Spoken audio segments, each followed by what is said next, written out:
So, if you didn't know, I have a finance degree. I do. I'm a business teacher in China with a finance degree and an accounting degree. But that has allowed me to really pick stocks in the last few years and invest in the market in the last few years. And I've made a 15% return per year in the last 2 years, which I think is pretty good. I don't know if it's sustainable though. It's probably not sustainable. But I do want to share with you a few investment principles that I go by, that I live by in this video, and hopefully that will help you think more before you decide to buy a stock or invest in the stock market. Yeah. So first thing that I kind of want to share with you is the idea by Warren Buffett, actually, is the idea to think like an owner. And what that means for me is that I don't look at lines. I don't look at volume. Well, I do look at volume in the sense that, oh, can I actually buy the shares? Like, are people actually selling? I look at the volume in terms of that, right? Is it liquid or not? But I don't really look at moving averages. I mean, I look at moving averages, okay? Like, they're there when it's online, the number's there, and I look at it. Unfortunately, the moment that I look at it, it influences my decision. But I try to not do that.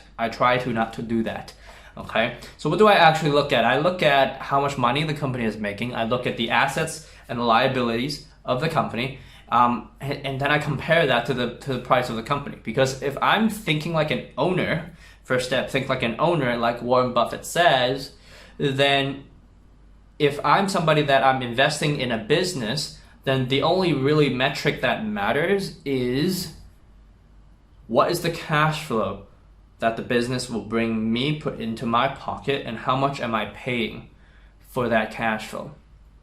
In other words, how much is the business worth, and how much money will it make in the future, forever, assuming the business is there forever, compared to the stock price, the price that I'm paying for the business right now. Can you begin to see why I don't need to do technical analysis and learn technical? Now, I understand that technical analysis can help you get certain entry points and exit points, and you learn about really cool lines and all of that stuff, and I'm sure there's a time and place for it, but the fundamental is the fundamental. So I go by fundamental analysis. I literally look at the annual reports, how much money it's making. I don't look at all at the day-to-day, the week-to-week, what is happening, because I've bought a stock at $11, which I was pretty sure that it was underpriced. I'm pretty sure the real price that I calculated was closer to like $18, $19, $20, around that point per share, and I bought it at 11. I was like, this is a steal. And for the next year and a half, it fluctuated. Sometimes it was at 10, sometimes it was at 12. Most of the time it was around 11, and I was like, oh my God, I'm wrong. Right? But if I had ignored that, and really eventually I learned to, and one day it went up to like 17, 18, and over a week, and I sold it. I sold it because I thought I was wrong, and I got lucky because it had just jumped to 17 and 18. When in reality, I've calculated the stock's value to be at least 18 to 20. So I should have been more comfortable holding, and now the stock's at $24 per share. Okay, so that's just like a little anecdote of how, if you look at the prices regularly every single week, it's gonna influence you. Like, you're gonna think too much. And when you think too much, you make bad decisions, because deep down, we're not rational people. If you've read Daniel Kahneman's Thinking Fast and Slow, wonderful book, I probably remember only like 2 things from it, and that's System 1 and System 2 thinking. Literally, the only takeaway that I got from reading that magnificent book, I remember when I was reading, I was like blown away, like this is amazing. But now, after reading it, the only thing that I remember is that we are not rational people. I should not trust myself. I should make a rational decision, and then that's it. And don't give my brain any other reason to rationalize an emotional decision, if you know what I mean. And so that's really my first investment principle. Think like an owner. only look at the cash flows and what the company actually owns and compare that to the price, right? And I do have a method for doing that. If you want it, I'll share that with you in a future video if you like. So that's the first step. Think like an owner. By the way, thinking like an owner is also why Warren Buffett likes the idea of holding a stock forever. Because if you hold a stock forever, then you get to calculate the value of all the future cash flows of the stock forever. Which means you can now afford to pay a higher price today to make money. Okay? So the first principle, think like an owner. Second principle, I like to pick companies that are in mature industries with a track record of success because it says something about management. And so what I like to do is I like to pick companies that are at least 5 years old on the stock market. Okay, that they have at least 5 or 6 years of information. If it's over 10 years, that's even better because they've been through a recession before. I know that they can afford to fail. And so that's one thing that I pick that I like as well.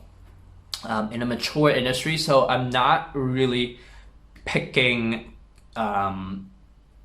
financial technology companies, even though I'm sure that out of 100 financial technology companies, one of them will be like Amazon, but I don't know which one. I'm not willing to take the chances. That's just me. If you are you and you know the industry, you go for it, right? The worst thing that investors can do is when you have a doctor trying to invest in Google and trying to figure that out, and you have an engineer trying to figure out a stock for a pharmaceutical company, right? Like, you should stick with what you know. That's actually what that means. Unfortunately, I don't know much. And so I can only stick with the super obvious stuff. Like utilities companies, like lenders, right? Like, it's kind of obvious how they make money. They lend money. The more money they lend, the more money they'll make, right? The more obvious companies, the simple ones, like the ones with only one service, like what's that called? International Paper. Like, it sells paper. I know it sells paper, right? If it can sell paper, if we need paper, we're good. We're good to go. Stick with an industry that either you know or it's mature. It's not going to change that much over the next 10 years. And obviously you want to check back periodically to see how that's changed. I mean, we've had taxis for the longest time, but now there's Uber, right? But fun fact, Uber is also not yet making money. And so that goes to my third principle. I only invest in companies that are actually making a profit. I understand the concept of a turnaround company. For example, AMD, fantastic turnaround. Over the last 2-3 years, went from $8 to like $30 per share because they've turned around, but it took them 15 years, right? So I'm not comfortable with that, and I never know when it's going to happen. I'd rather stick with a company in a mature industry that has been making money for a long period of time. And what does that mean? It actually means I'm willing to buy a profitable company, a healthy company at a fair price, as opposed to taking a gamble on a turnaround company, even though it might be severely underpriced, assuming it can successfully actually turn around. Okay, so I want the company to be in a maturing industry. I want to think like an owner, and now I want to make sure that it's actually profitable. And so just these 3 criteria alone really just gets rid of most companies on the stock market for me. And so there's not really that many companies left that are actually making money. And so the fourth principle that I like to go by is I don't like companies that are over leveraged. Specifically, I don't like companies that have increasing interest expenses. They're taking out more and more money every year.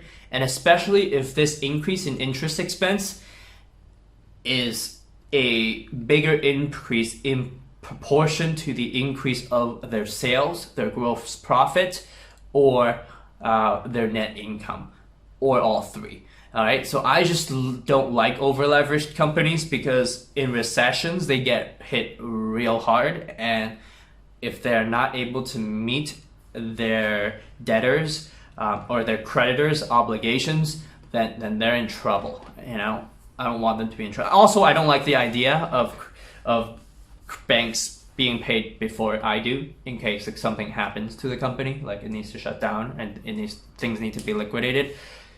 I like to have something left for myself, which brings me to the fifth tip. The fifth tip is I don't like companies that are too overvalued, in the sense that I don't like companies that are too overvalued when I compare the company to its book value. And so I don't like companies that have like 10 times book value. I don't understand them. It's not that I don't like them because they're bad companies, because there are some companies that are wonderful that are like, I don't know, Netflix is probably one of them, but like I don't like those companies because I don't understand them. I stick with the companies that I understand. And so I usually stick with companies that have around like 1 to 5 or 6 market value to book value ratio. And so that's just me. And if you don't understand what that is, then maybe I'll have to make another video explaining what a book value is. Right? So that's that. And really the sixth tip, I don't know if this is the fifth or sixth tip, the sixth tip, the principle that I go by, possibly the most important one, chapter 21, 22 of The Intelligent Investor by Benjamin Graham, your margin of safety. Your margin of safety. So what I actually do is I calculate the value of the company and I divide that by the number of outstanding shares, so I get a value per share. It's a rough number. It's really because I don't actually know. I literally, in my assumptions for the future cash flows of the company, I actually assume that they don't ever make money. They don't ever make more money than before. So I take the average of the cash flows for the last 5 years, the levered operating cash flow, and I take the average and I assume that that's the cash flow. I don't even account for inflation. I assume that's the cash flow for the next 20 years. And I use that and I discount that backwards using a 7 or 8% discount rate to calculate the value of the company today. Am I over your head yet? Because if I am, let me know. I'll make another video explaining everything else that went over your head in this video. Okay, so I do that. All right, basically all you have to know is I get a number. I calculate a number that I think is the value of the one share of the company, of what it should be. I compare that to the current stock price. But before I compare it to the current stock price, I do something called the stupid tax. And the stupid tax is also called the margin of safety by Warren Buffett, is I take a discount, right? And so I actually decrease the number that I calculate by 20%, and I do not buy a stock unless the price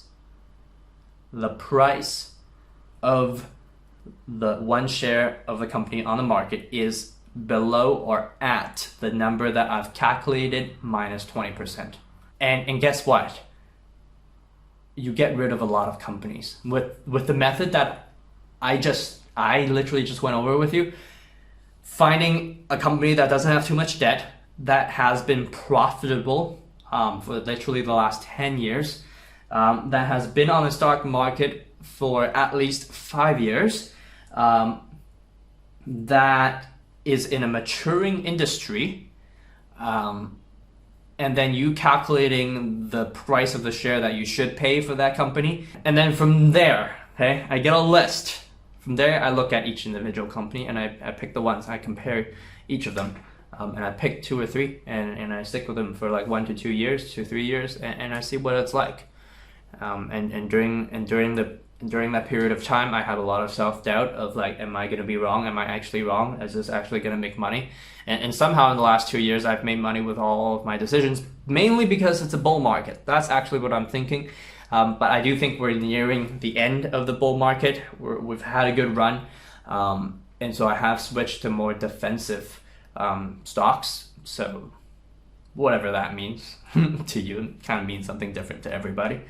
But if you want me to talk about that as well, let me know. Let me know in the comments. If you actually watch this and you're like, what the heck is going on? Let me know in the comments, because I actually kind of know what I'm talking about, and I think I can explain it to you if you're actually curious. Okay, if there's something else you want to know, like just let me know. Okay, I'm an open book. Anyways, I hope I didn't go over your head so much, and if I didn't, thank you for watching this video. Enjoy. Have a nice day. Bye.